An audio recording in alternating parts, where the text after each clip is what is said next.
hang from the ceiling fan. My girlfriend, she's hanging from my ceiling fan. That's where I did hang her up. Oh, look how she slowly turns around. Now I can even adjust her speed. Yeah, my girlfriend, she's hanging from my ceiling fan. And still she's looking down on me. Oh, I warned her oh so many times, but she never took me seriously. And now she's hanging from my ceiling fan. Oh, yeah, yeah. It's kinda cute how she circles around, about 10 inches up from the ground. I never knew where she was about, but now I know exactly where she's hanging out. Yeah, my girlfriend, she's hanging from my ceiling fan. Oh, if you don't want to be hanging from a ceiling fan.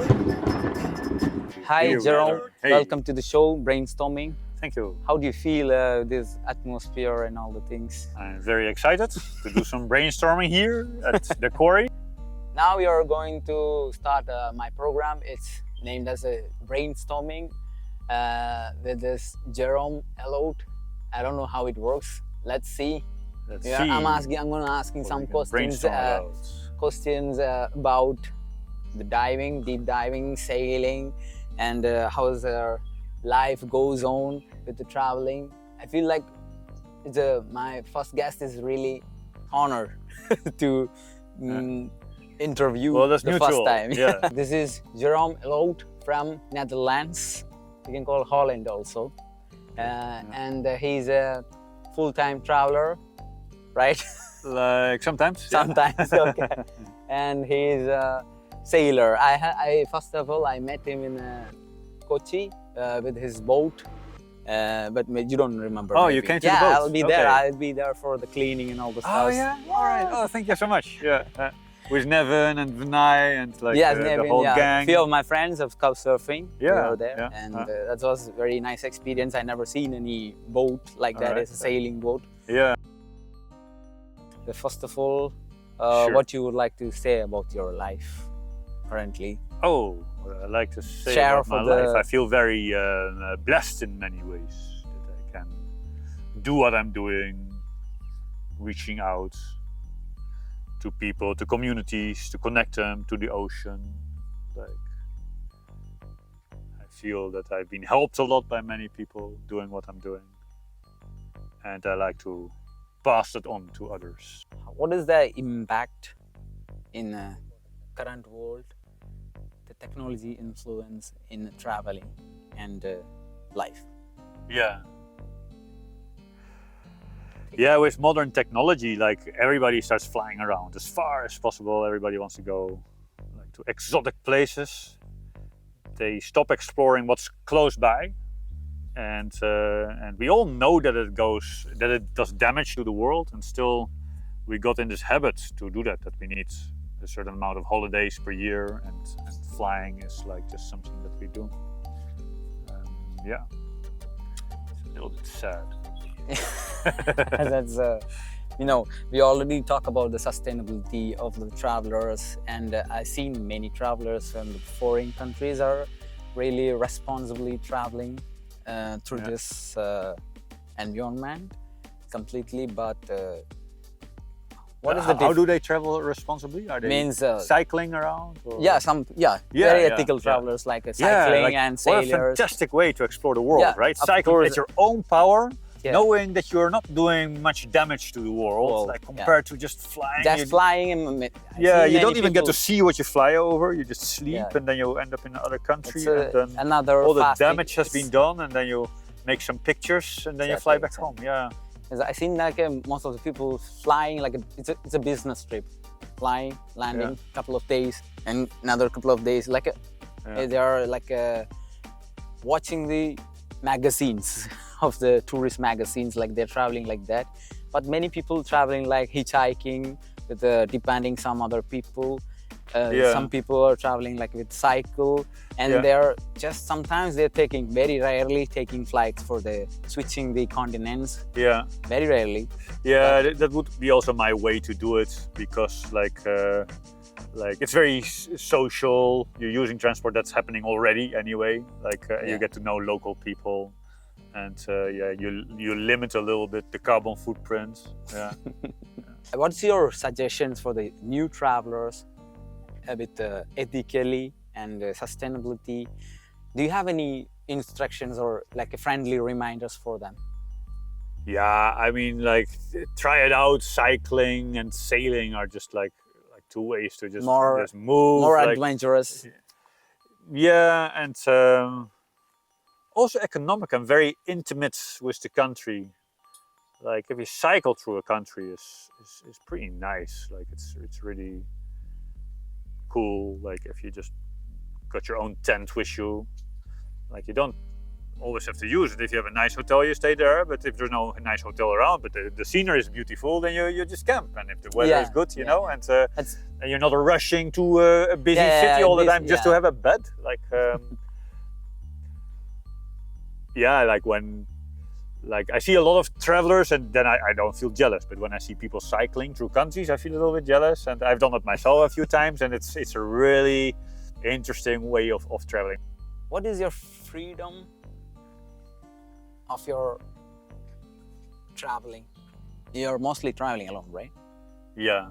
And what's your freedom? What is the responsibility of freedom? The responsibility of freedom. Yeah, freedom is a very relative concept. It's like in your brain, in your mind. Like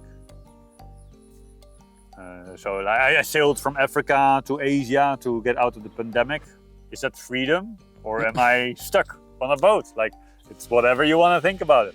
And with the proper mindset, a person in jail could maybe feel a certain kind of freedom, because they still can explore in their brain and read books, and like, while someone that's stuck in a bad marriage could feel like they're in jail. Like you really did that in pandemic time. You're sailing. Yeah, that was the only way to get back to Asia. So really, where you started from? From Tanzania. Tanzania to first to Seychelles. It was 21 days sailing. Okay. Yeah. Like no engine, just with the power of the wind. Yeah. How long it's? So 21 days to Seychelles. I was there for 3 months. Then 16 days to the Maldives. I was there for 3 months, and then 4 days to Kochi. Really? Then we met. Yeah, yeah. I seen your boat. Is really. I don't have pictures. Maybe if I get any pictures, I will show the boat. All right. Yeah. And we got a canoeing from for our public, that canoe came from Tanzania. Team, the canoe that you used. I used my friends are came all the way over the Indian Ocean. How was your experience? How do you start sailing? Like a young age? Do you have any family members on this, or you're intentionally I thought sailing was really like a dumb thing to do slow. Like in Holland, I never was interested in sailing. People would tell me how lovely it was, and like in Holland the waters are dark and cold, and like. Is there any beach area in nearby Netherlands? Yeah, but it's always cold, and there you cannot sail. Less wind. Yeah, but then a few years ago, a friend told me that hey, we should combine your freediving with sailing. And I like, really? Okay, like, and he introduced me to sailing a little bit, and then all at once I ended up buying a sailboat and thought like got used to sailing. Took some lessons and made a lot of mistakes. Really, and it's obvious. In your perspective, what is the idea of a relationship in the human beings? Yeah, I think if we just do things that we really enjoy doing, then we are likely to meet people that are doing the same, and then relationships can be healthy, and you can get to know each other like under nice circumstances. And like we live now in a world where online dating is a big thing, which can be like stressful, because you meet up at a coffee shop and then you realize Yeah. who is she or he. Yeah, and there's nothing else happening, and it could be like, yeah, it can be a lot of disappointment and all those expectations. Expectations and are I think if clashing. you just like I notice people that come freediving, like there's a lot of people that meet each other there, but Yeah. that was not the main objective. They have something nice to do together, In the share workshops. nature, yeah, and then like the main objective of the day is just to go diving. Diving. And it's easy to have a good day. And I'm asking you, including this same question, what are the connections you're making across the borders, how you maintain, and how it useful for the society? So when I go to places that I really enjoy, like Zambia, Uganda, and India, I try to come back yearly. In Africa, I'm teaching diving at a fish farm, so these are commercial divers.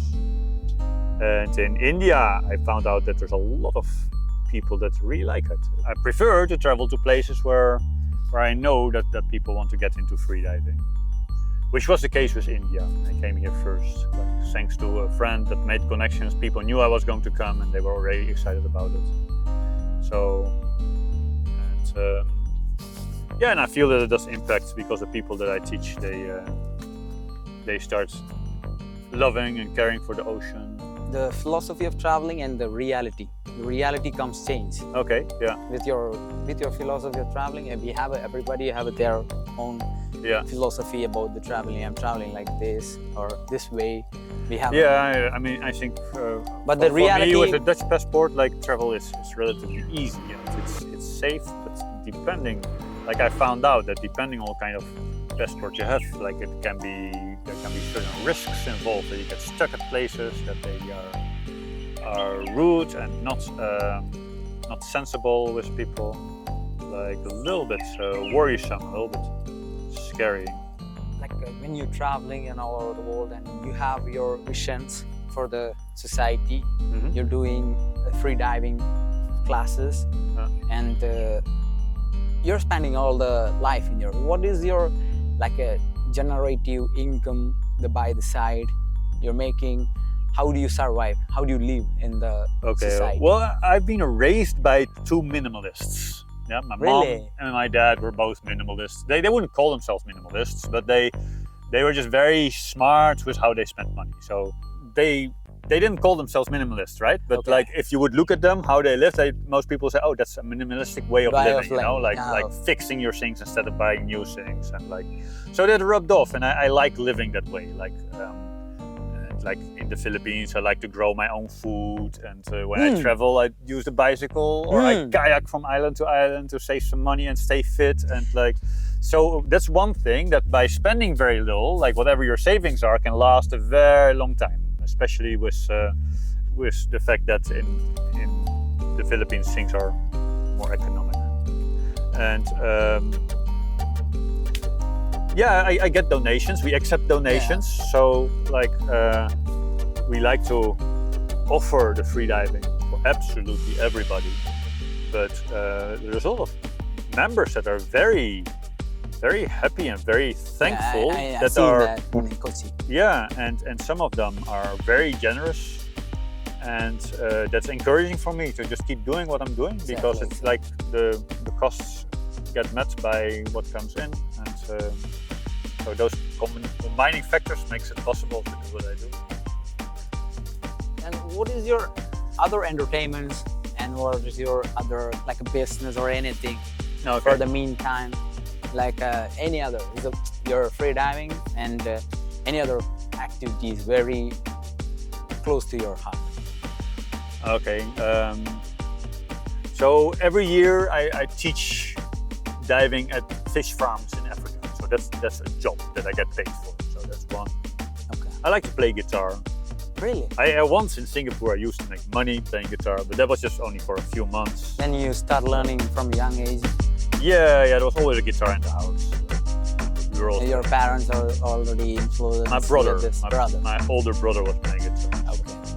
And you have the guitar and you start playing or for learning. How do you learn? master somewhere and you learn by yourself?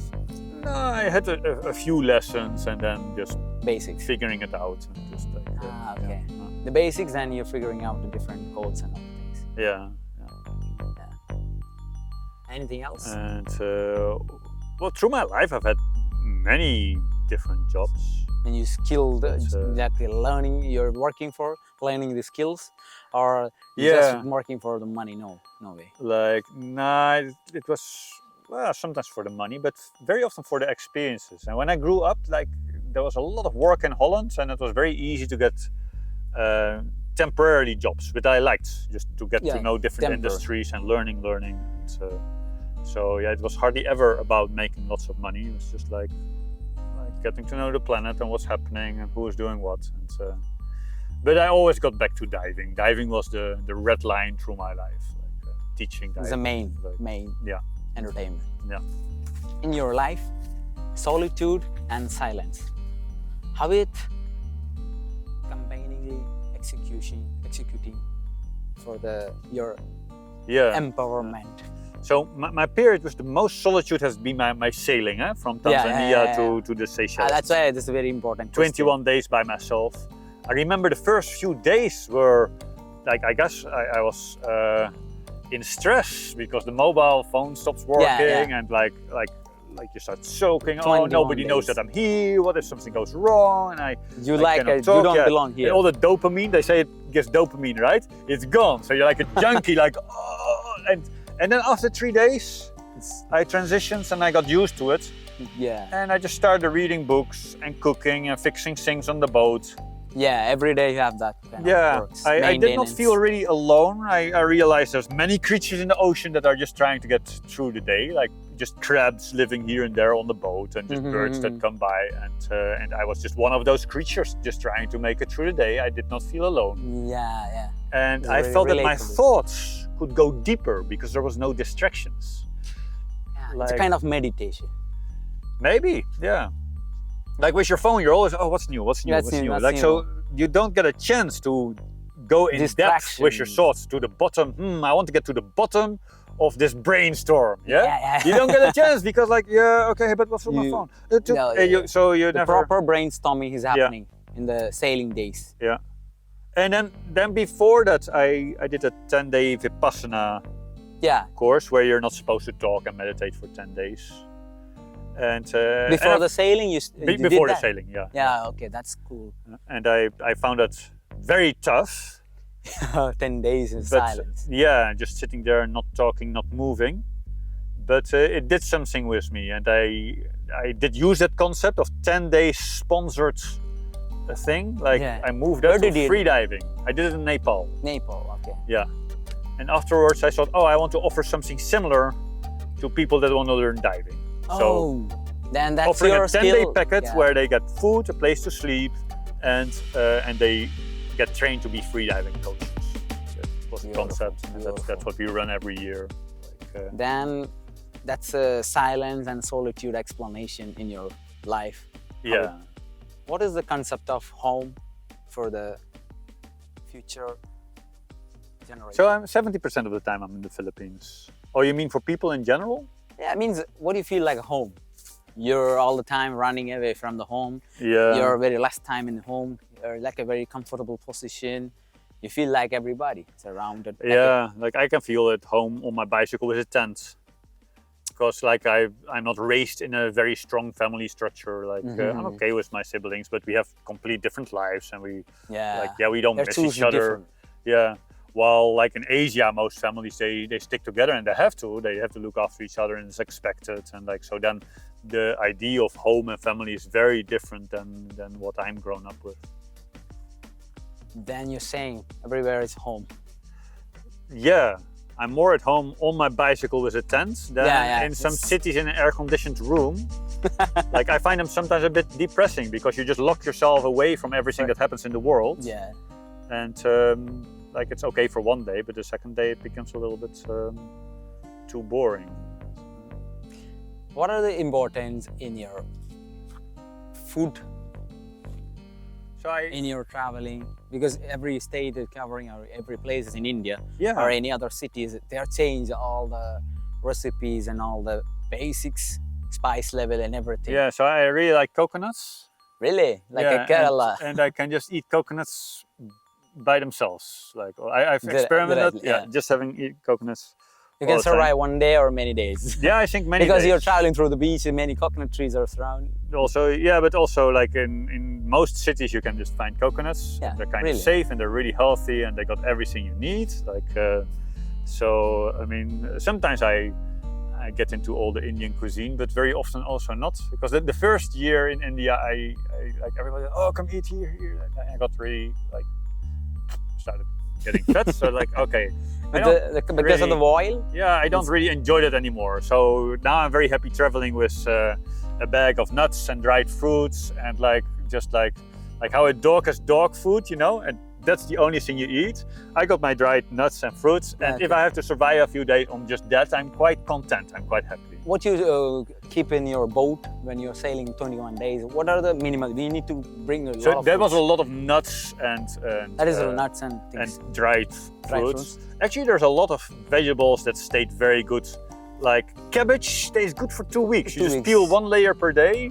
Okay, then And use like- it like that. Yeah, you fry that 1 layer, and then like so. There's a lot of things that lasted for like a good 2 weeks, and then the 3rd week I was down to noodles. Any other vegetables, kind of long-lasting vegetable you found it in your? Carrots can last quite a while. Like You're any vegetarian or vegan or? like I hang towards being vegetarian.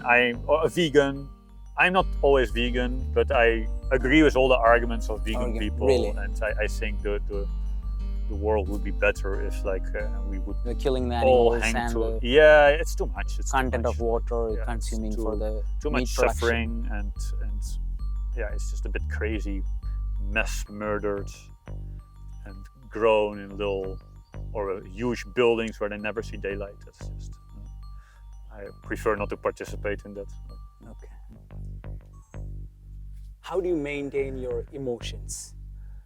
Oh, It's a final- sometimes I don't maintain them. Ah! You Yeah. become an extrovert or really like a silent time? You like No, I like my alone time. Huh? So I can get moody, and I don't like to do that. And Okay. if I have enough alone time, then the amount of time I get moody becomes really little. So that's good. sometimes you become short-tempered or like frustrated. That's kind of how do you like Maybe if I have to after work the all Vipassana day, it's I feel- really changed?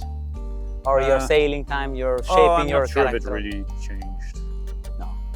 But I guess there was a time that I was avoiding triggers. Yeah. But then you just get more sensitive to them. And now Yeah. I'm back like, no, I want to go to things that trigger me, but not all day long. Just 3 days per 3 hours per day, and then the rest of the day for myself. And then I can just like learn to deal with the things that trigger me. Do you have any special messages in your life experience to this audience? Do you have anything? Not like a advice, just like a friendly reminders. Oh, Friends okay. do this for at least the environment, or Yeah. friends do this. That's at least your basic Yeah. responsibilities, like the kind of any messages. Yeah, I see a lot of people that get into to debt very early in their life. So it's like, no, don't buy a house. If you cannot pay it, like buy a tent. Live in the tent until you can build a house yourself. Like, Just that's- learn it, Yeah, how it works. Yeah. It's funny because my African students, they were talking and they say, yeah, in America everybody's rich. I say that's not true. Like, you maybe have nothing, but in America most people have a debt. They have even less than you have. You're lucky that you just by yourself, you don't have much, but you don't have a debt that keeps you down for. So that would be my message to people. Be very careful don't take a debt ever. Like just figure out your expenses in a way that you never have to take a debt. It just knocks you down to the ground for the rest of your life. For many people, like they have to pay their mortgages. In India, we are doing like you're taking loans, first building house, then taking loans, buying another car, taking other loans for the students, and everybody taking loans, and they're all the life they're paying the loans. Yeah, And, yeah. When you were talking about freedom, it's gone, right? Yeah, freedom. then You become. Their enjoyment is, I think, paying loans, Yeah, because you understand and in the end, situation. you pay way more than if you would have been a bit more patient. And because many people say going through, means I'm not generalizing this crowd, many people going through the same way, Even I'm also forced to go there with the pressure of the society and my family, because the Indians are mostly living with the family and they already take loans. Yeah. That's what you want. When you Okay, grown up another and- advice, because I've seen some Indian drama series, right? And it's always about very toxic families living together, killing each other, right? That's what Indian drama is about. And I always want to tell those people, oh, get away from your family, it's not- buy a tent and get away before they kill you. But that's just a joke. financially builded families. Yeah. Always the most beautiful houses, but everybody inside is horrible. Yeah, horrible, Yeah. horrible. That's true. Yeah, that's- You understand the vibe in Yeah, maybe India. that's what we want to watch. And right? we have a many diversities in caste, religion, and all the race and everything. Yeah. And many levels. Because all the Yeah. design of India is completely, even all the district to district is diversity. Yeah. You can feel the difference. Like, can you go to places where you would not experience the classes so much? Like if you go to the bigger cities, is it Yeah. less? I think, Or you still have it? yeah, It's still there. it's still there. If you have a certain surname. It doesn't influence the education. Never influence these people because the education is completely concentrating, making people for money. You have to study doctorate or. So you with have to this be- certain surname, you're expected to do this job. exactly, And it doesn't exactly. matter what you've Because studied. now it's trend is robotics, AI, all the machine language stuff. We have to learn that because we need more money. Before the past, engineers, doctors. Yeah. Actually, this family is only learning about how to make money in your life. But we don't care about the life and existence. We don't care about art and sports you and know all the stuff. what the problem is? There is no end to it. Like, how much money do you want? People will always want more. There is no end to it. So that's because they are. training yourself to need as little as possible is very interesting. How can I just be here? They are not getting that kind of information from the basic school levels. Yeah, because nobody problem. earns from someone that just goes and live on a hill and say, let's see if I can stay here for a week and just eat from the jungle. Yeah. Which is Very really rarely, interesting. very rarely. But society does not, like, nobody earns money from that. So nobody's going to teach that, nobody's going to promote that. If you're looking for abroad studies, you're looking for American lights, you're looking for the copying Western lives, Yeah. and we forget about what is life Yeah. sometimes. Okay, thank you so much. We are trying to do some brainstorming each other and for you guys also. I don't know how it works. Maybe it works, maybe it not works. It's all up to you. Keep You trying new tried. things. We tried our best. Try something new every day. Thank Right? you. Thank you so much, Jeroen. Telling It's nice to meet you. Yes, pleasure. Pleasure to have you. With his song killing me softly. With his song. I heard he sang a good song. I heard he had a style. So I wandered to see him and listen for a while. I held his hand to my curve, strumming my pain with his fingers, killing my life with his words, killing me softly with his song.